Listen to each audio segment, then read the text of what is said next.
ఆంధ్రప్రదేశ్ ఉప ముఖ్యమంత్రి పవన్ కళ్యాణ్ వైకాపా నాయకుల మీద సంచలనమైనటువంటి వ్యాఖ్యలు చేశారు.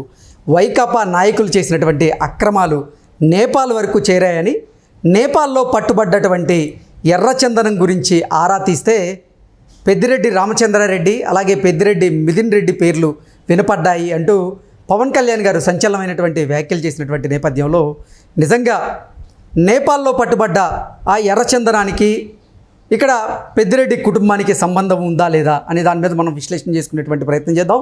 ప్రస్తుతం మనతో పాటు ఉన్నారు ప్రముఖ రాజకీయ విశ్లేషకులు, ప్రముఖ సీనియర్ జర్నలిస్ట్ దుర్గా వడ్లమణి గారు. వారితో మాట్లాడదాం. దుర్గా, నమస్తే అండి. నమస్తే.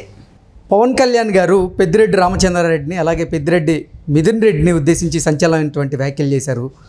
వైకాపా నాయకులు చేసినటువంటి అక్రమాలు నేపాల్ వరకు చేరాయి, నేపాల్లో పట్టుబడ్డటువంటి 1000 టన్నుల ఎర్రచందనం గురించి ఆరా తీస్తే పెద్దిరెడ్డి రామచంద్రారెడ్డి, పెద్దిరెడ్డి మిథున్ రెడ్డి పేర్లు బయటపడ్డాయి అంటూ ఆయన కొన్ని వ్యాఖ్యలు చేసినటువంటి నేపథ్యంలో నిజంగా నేపాల్లో పట్టుబడ్డటువంటి ఈ 1000 టన్నుల ఎర్రచందనానికి పెద్దిరెడ్డి కుటుంబానికి సంబంధం ఉందా? దీని మీద మీ విశ్లేషణ అంటే ఏం చెప్తారు? ఏమండి, ఒక ఉప ముఖ్యమంత్రి స్థాయి వ్యక్తి మాట్లాడారంటే అందులో నిజం ఉండకుండా ఉంటుందా? ఇప్పుడు పవన్ కళ్యాణ్ గారు నిన్న పిఠాపురంలో ఈ వ్యాఖ్యలు చేశారు. ఆయన దగ్గర సమాచారం లేకుండా చేయరు కదా, నాకు ఫైల్ వచ్చిందని ఆయనే చెప్తున్నారు. సో ఊరికే మాట్లాడాల్సిన పని ఉండదు కదా. నిజం ఉంటుంది కాబట్టే మాట్లాడతారు. నిజం ఉంది అందులోనే మనం తీసుకోవాలి. ముఖ్యంగా ఇప్పుడు మైనింగ్ అయిపోయింది, ఇసుక అయిపోయింది, ఇప్పుడు ఎర్రచందనం బయటకు వస్తుంది. ఇంకా ఎన్ని వస్తాయో మనం ఆల్రెడీ చెప్పుకున్నాం. ఇది ఒక రోజుతో అయ్యేది కాదు, అంతం కాదు, ఇది ఆరంభం అన్నాం ఆ రోజు. ఇది ఒక సీరియల్ లాగా కొనసాగుతోంది అనమాట. అంటే ఈ అక్రమాలు, నేను అనేది అవినీతి అక్రమాలు.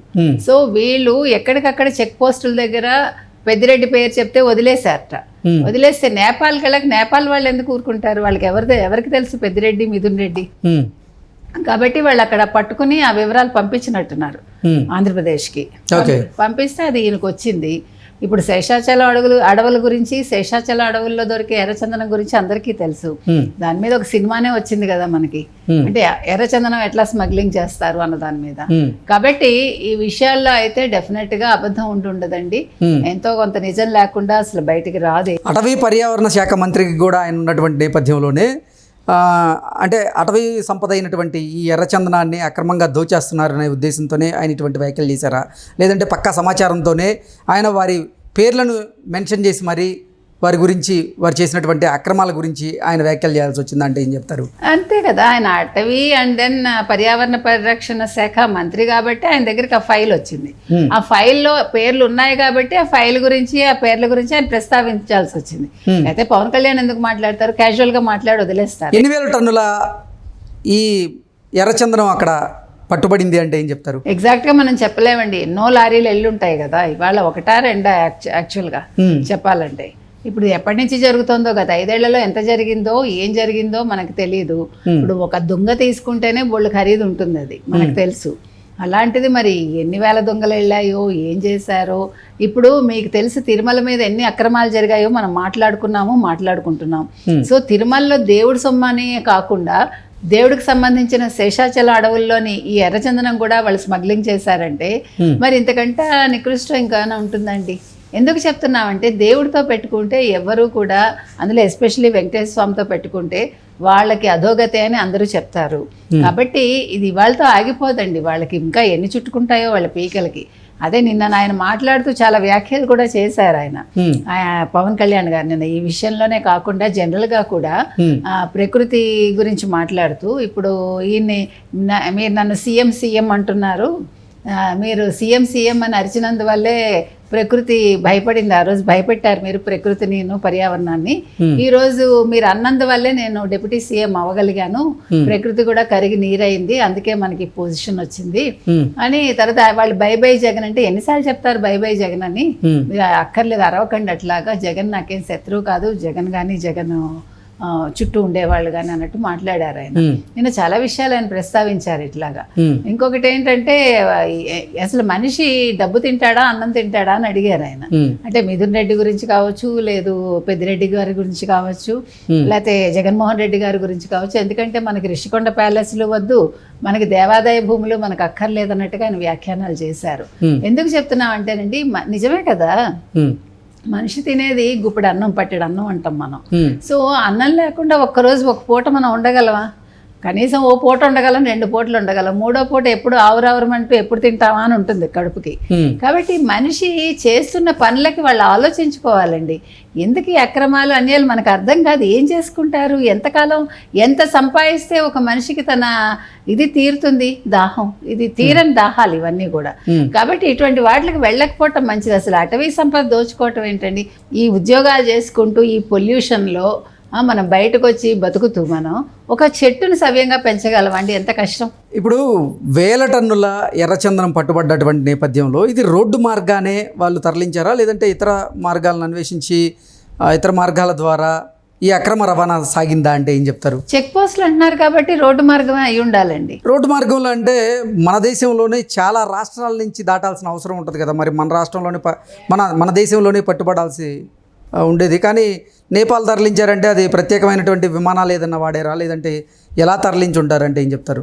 ఏమైనా కావచ్చండి. అయినా కూడా ఇప్పుడు కేంద్రంతో కూడా వాళ్ళు మొన్నటి వరకు పొత్తులోనే ఉన్నారు కదా, అంటే బయట నుంచి వాళ్ళు సపోర్ట్ చేసుకున్నారు కాబట్టి ఎక్కడికక్కడ ఏది కష్టం కాదండి. తప్పు చేసేవాడికి చట్టాల్లో చాలా లొసుగులు ఉన్నాయి. ప్లస్ వడ్డించేవాడు మనవాడైనప్పుడు మీరు ఈజీగా తప్పు చేస్తారు, అవునా కదా? ఇప్పుడు బీజేపీ నిన్నటి వరకు వాళ్ళతోటే ఉంది కదా, కావాలనుకుంటే ఏమన్నా వాళ్ళు సాధ్యం. భారతీయ జనతా పార్టీ పెద్దల అండదండలతోనే నిన్న మొన్నటి వరకు ఆంధ్రప్రదేశ్లోని వైకాపా నేతలు ఇలా విచ్చలవిడిగా ఎర్రచంద్రాన్ని అక్రమ రవాణా చేసి ఉండొచ్చా అంటే ఏం చెప్తారు? ఉండొచ్చండి, ఏం అందులో తప్పే ఉంది. ఇప్పుడు మీరు అలా అంటున్నారు, పోలవరానికి 15,000 కోట్లు ఇచ్చామని వాళ్ళు అన్నారు. తర్వాత మొన్నను ఎలక్షన్స్ ముందు కూడా వాళ్ళు 3,000 కోట్లు ఏదో కేంద్ర నిధులు రిలీజ్ చేసింది. నా ప్రశ్న ఏంటంటేనండి, ఇప్పుడు కేంద్రం మీకు ఇన్ని నిధులు ఇచ్చినప్పుడు ఒక రాష్ట్రానికి దాని మీద నిఘా పెట్టదా? అసలు రాష్ట్రం ఏం చేస్తుందో వాళ్ళు పట్టించుకోరా? మామూలుగా అంటే ఒక మాటకు అడుగుతున్నాను నేను, పట్టించుకోవాలి కదా. అంటే మరి మీరు 5 ఏళ్ళు అలా గమ్ము నుండి ఇప్పుడు లాస్ట్లో ఎలక్షన్స్ ముందు మీరు ఎందుకు నింద వేశారు? మీరు ఎందుకు మాట్లాడారు? మరి 5 ఏళ్ళు ఎందుకు మాట్లాడలేదు బీజేపీ ప్రభుత్వం? ఆ రోజు ఆయన ఎన్ని మాట్లాడారు? రాజ్నాథ్ సింగ్ గారు అవినీతిమయం అయిపోయింది, నా 14 లక్షల కోట్ల అప్పులు చేశారు. మరి మీకు నిన్నటి వరకు తెలియదా అది? ఇప్పుడు మీరు ఒకసారి బీజేపీ వైసీపీ రెండు విడివిడిగా అయిపోయాక మీరు తెలుగుదేశం కూటమితోటి మీరు ఎప్పుడైతే సఖ్యత పెట్టుకున్నారో మీరు మాట్లాడటం మొదలు పెట్టారు. అంటే నిన్నటి వరకు జరిగినట్టే కదా ఇవన్నీ. ఆ జరగడంలో ఈ ఎర్రచందన స్మగ్లింగ్ కూడా ఉంటుంది కదా, అందులో మనకు ఏమైనా డౌటా? ఇప్పుడు ఇన్ని జరిగినప్పుడు 14 లక్షల కోట్ల అప్పు చేశాడు, ఇన్ని కోట్ల అవినీతి చేశాడు అంటున్నారు మీరు. చేసినప్పుడు ఇప్పుడు మీకు పోలవరం కావచ్చు, మీరు ఎక్కడ తీసుకున్న రిషికొండ తవ్వేశారు, లేకపోతే మరొకటి చేశారు, ఎక్కడికక్కడ అక్రమాలు అవినీతులు జరిగినప్పుడు డెఫినెట్గా ఎర్రచందనం కూడా జరిగినట్టే కదండి. అందులో ఏముందండి, ఇప్పుడు పై వాళ్ళకి తెలవాలని ఉంది, కిందన మీరు మేనేజ్ చేస్తారు, అది పెద్ద విషయం కాదు కదండి. మనకుండే చట్టాలు కూడా, చట్టాల్లో ఎన్ని లొసుగులు ఉన్నాయో. మనుషులు కూడా డబ్బుకు ఆశపడిన వాడు ఉంటాడా? మీరు చెప్పండి. ఒక కట్ట ఇస్తే వాడు పంపించకుండా ఉంటాడా? లేదు, బెదిరిస్తే వాడు నోరు మూసుకుని ఉండకుండా ఉంటాడా? వీళ్ళు బెదిరింపులకి పాల్పడతారు, వీళ్ళు డబ్బులు విచ్చలవిడిగా ఖర్చు పెడతారు. కాబట్టి దేనికైనా అవతల వాడు భయపడైనా చేసి ఉండొచ్చు, లేదు ఇచ్చిన డబ్బుకి లంచం తీసుకునైనా వాడు చెక్ పోస్ట్ దగ్గర వదిలేసి ఉండొచ్చు. Anything may happen. ఇప్పుడు మనకి చెప్పుకోవటానికి ఒక అవకాశం లేనప్పుడు తప్పులు జరుగుతాయండి. అయితే తప్పు జరిగే చోట వాళ్ళని నిరోధించడానికి మళ్ళీ ఒక శాఖ పెట్టాలా, లేదు ఒక కమిటీ వెయ్యాలా, ఇవన్నీ కూడా పెద్ద విషయాలండి. అంటే ఎక్కడ కంట్రోల్ చేయాలి, ఎలా కంట్రోల్ చేయాలి అన్న దాని మీద ప్రభుత్వం దృష్టి పెట్టాలండి. ఇవన్నీ జరుగుతున్నాయంటే అందరికీ తెలిసే జరుగుతాయి. కాబట్టి ఇలాంటి విషయాల్లో మనం మాట్లాడటానికి లేదు. ఇప్పుడు ఏంటంటే దాన్ని వెనక్కి తెప్పించడం కూడా చాలా పెద్ద పని. అది it's not a small issue, it's a very big task actually speaking. అదే ఆయన చెప్తున్నారు, చాలా పెద్ద పని. అడవులు నాశనం చేయడం చాలా సులువు, ఒక మొక్కను పెంచితే తెలుస్తుందని ఆయన కూడా అంటున్నారు కదా. ఎందుకంటే ఆయనకి ఇష్టమైన అటవీ శాఖ కావచ్చు, పర్యావరణం అవన్నీ ఆయన తీసుకున్నారు కాబట్టి. జగన్మోహన్ రెడ్డి పాలనలో ఈ 5 ఏళ్లలో పెద్దిరెడ్డి కుటుంబం ఎన్నో వేల కోట్ల రూపాయల అవినీతికి పాల్పడింది అని, అన్ని శాఖల్లో వారు అక్రమాలు అన్యాయాలు చేశారు, అవినీతికి పాల్పడ్డారన్నట్లుగా వాళ్ళ పేర్లు ప్రముఖంగా వినపడుతూ ఉన్నాయి. ఇసుక మాఫియాలో వాళ్ళ పేరు వినపడుతూ ఉంది, మైనింగ్ మాఫియాలో వాళ్ళ పేరు వినపడుతూ ఉంది, అలాగే మద్యం దాంట్లో వాళ్ళ పేర్లు వినపడుతూ ఉంది. ఇలా అటవీ సంపదను నాశనం చేసిన దాంట్లో పెద్దిరెడ్డి రామచంద్రారెడ్డి కుటుంబం పేరు వినపడుతూ ఉంది. ఏంటి అసలు వారు ఎన్ని వేల కోట్లకి అవినీతికి పాల్పడి ఉండొచ్చు అంటే ఏం చెప్తారు? ఏంటి, ఒక పక్క మనం మద్యంది 2.5 లక్షల కోట్లు అని విన్నాం జగన్ గారిది. సో ఆ తర్వాత వీళ్ళదంటే 1 లక్ష కోట్లకి తక్కువ ఉంటుందా మనకు తెలియదు. మనకు అలాంటి ఫిగర్స్ తెలియదు, మనకు అంత డబ్బు తెలియదు కాబట్టి ఎగ్జాక్ట్ ఫిగర్స్ అయితే మనం చెప్పలేం. కానీ నిన్ననే మన ఇసుక దందా గురించి మాట్లాడుకున్నాం. 1 to 8% వాళ్ళ బిడ్కి అంటే 15 కోట్లు అనుకున్నాం. మన 1500 కోట్లు ఇసుక దందా కదా. అట్లా ఇలాగా ఇవన్నీ చేర్చుకుని మీరు కనీసం 1000 కోట్లు అయితే ఉంటుంది కదా, 1-2 ఉండదు. మైనింగ్లో ఎంత చేశారో తెలియదు. పులివర్తి నానికి 50 కోట్లు వాళ్ళు ఫైన్ వేశారు. అంటే ఇట్లా ఎక్కడ ఎంతెంతమంది దగ్గర నుంచి ఎంతెంత వాళ్ళు దండుకున్నారు, ఏం చేశారు అంటే 1000 కోట్లు ఖచ్చితంగా ఉంటుంది. 1,00,000 కోట్ల వరకు ఉంటుందా అంటే మనకి అందాజాగా మనం అనుకోవటం తప్ప మనకి ఎగ్జాక్ట్గా తెలియదు.